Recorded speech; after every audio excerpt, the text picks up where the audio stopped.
For some people with PTSD, the noise never really stops. I've suffered with tinnitus now for nearly 40 years and I don't know what silence really sounds like anymore because I've lived with it for so long. Now, for some people, their trauma has come about through noisy situations, like on a battlefield. And it's when it's silent for everybody else that they become really, really aware of that noise going on in the background. And for that reason, things like sleep can suffer.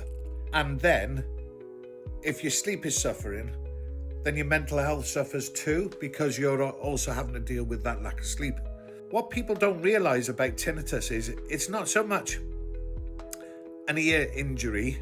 Your brain is trying to work out what noise it should be hearing. Tiny hairs in your ears sense the noise, the sound waves, and those tiny hairs then send a signal down into the ear to the brain to interpret that into the sound that it should be. What happens when hearing gets damaged is those hairs get damaged and they drop down and they'll never recover from that. Now, that could be acute. It could be a sudden noise like an explosion, or even something as simple as a door slamming in an echoey environment.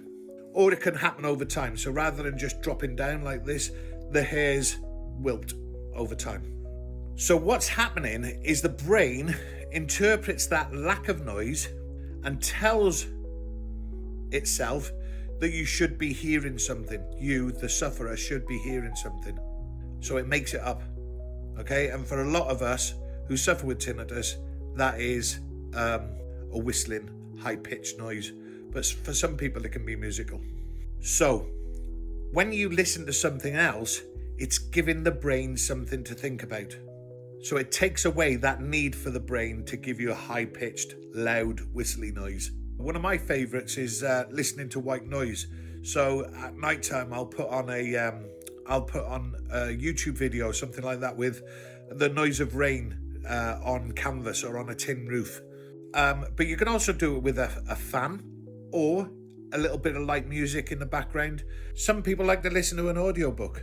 But the point is, if you gave your brain something else to think about, then it'll stop thinking about making something up.